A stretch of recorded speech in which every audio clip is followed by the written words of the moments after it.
Hello again, this is Rip Snow, the Employee of the Month. And I'm going to respond to a question that Matt Dillahunty raises on his Pascal's Wager video. It's a good one. He says, what would it take to change your mind?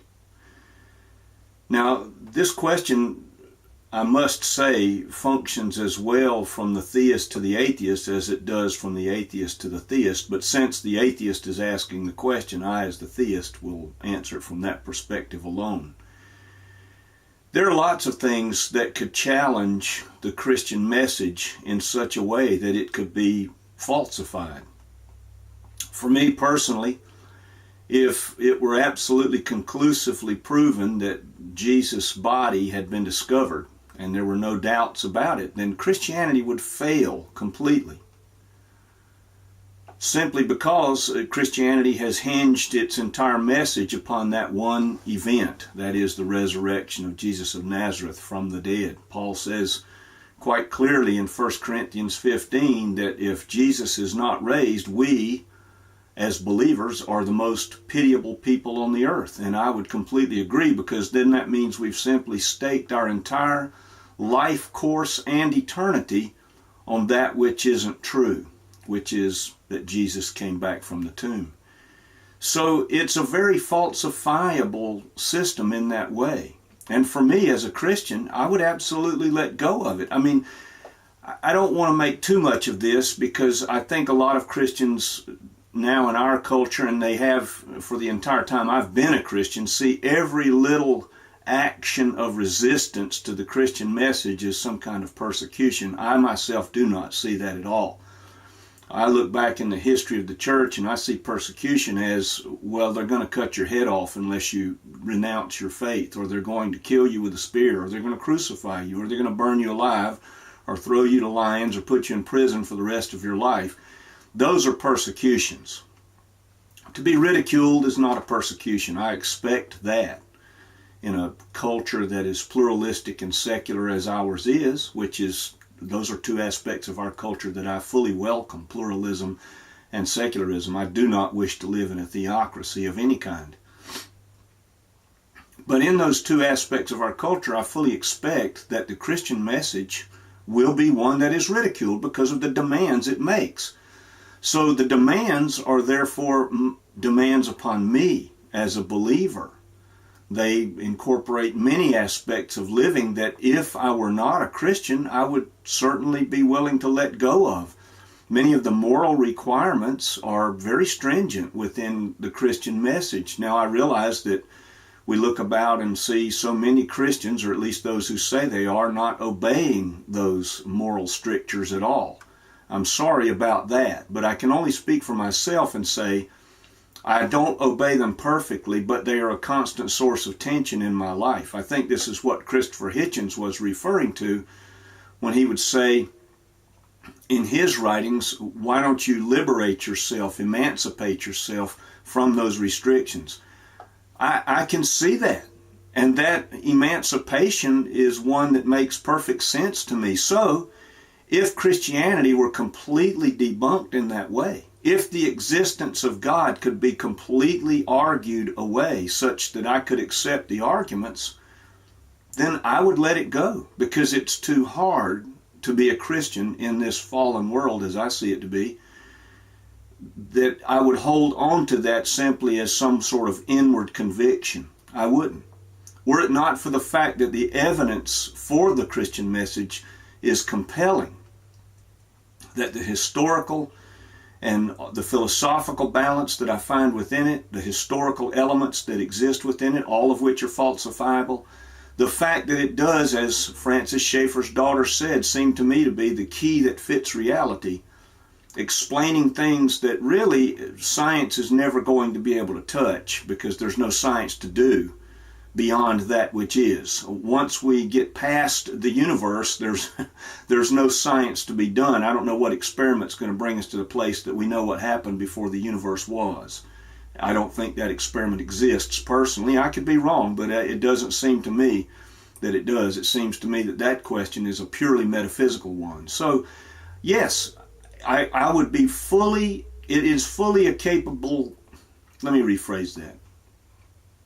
It is fully within the capability of someone to argue me out of my faith if, in fact, the evidence is compelling. I'm not one who became or stayed a Christian because of pure faith. I think the word faith is completely misunderstood in our culture.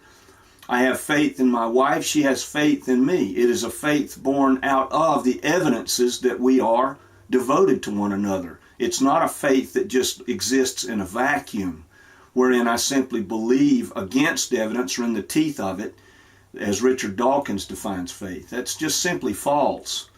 Everything in our lives, everything, every thought we have, every phenomenon we encounter, we respond to it with a bunch of faith presuppositions that we all hold. I know that Matt Dillahunty wants to make a distinction, and then Sam Harris does as well, between faith and belief. That distinction is a false one, simply because faith and belief in essence are exactly the same things in the way in which they operate within myself. There are believings, if you want to call them that I hold within my mind, and I use those believings to encounter all of the phenomena within my world. Everybody does this. Some of those believings are absolutely faith positions. The fact that I believe that there are other minds present, the fact that I believe that I am, the fact that I believe my own mind is operating, all of these are faith positions. Nobody could sit down in a room and truly prove philosophically with rigor that they exist. It can be done, but it's extremely difficult. Nor can we actually prove the existence of other minds or the existence of the past. So these things are things that we come to as human beings on the basis of faith. We have believings about reality that we walk through this world with every day. This is much the same as the faith that is exercised within Christianity, in that on the basis of the evidence, on the basis of the inward witness, which is purely subjective, but then when you extrapolate from that pure subjectivism to 2 billion people and all of the history therein, you realize that that subjective experience is quite common throughout humanity. So there's something to it. I'm not saying it proves anything, but it does point to something. What it points to we could debate, but it points to something that is very real. But when I couple all of those things together within my own mind, then the word faith takes on quite a different perspective, or quite a different breadth than it does and used in the way that most of the atheists that I see posting and debating are using it. We as Christians, I can speak for myself, do not use faith in that regard. We use faith as a belief that remains with us based upon evidence, not all of it empirical, some of it subjective, some of it historical, but based upon evidence which we hold then and use to examine what we see, and from that we come to the conclusion that the claims of Christianity are true. And so I could be argued out of it, but it would take evidence to undo the evidence that I have seen. And I've not yet seen anyone who compellingly does that. There are some good questions out there. I've yet to see one that couldn't be plausibly answered from the standpoint of the Christian system and the Christian's philosophical backdrop from within what it is we've believed. So, could I be wrong, and could Christianity be argued out of me? Could I be made to see that Christianity is not true? Absolutely. But it would take evidence that was overcoming of the evidence that I already have. Just as within the atheists, they would expect evidence that overcomes the evidence that they seem to think they have. This is where the debate lies. So, I could be argued out of it, but here in 30 plus years, I've yet to see any evidence that really convinced me otherwise. So, I hope that helps. Thank you so much for your attention. This is the Employee of the Month. Until next time, thank you.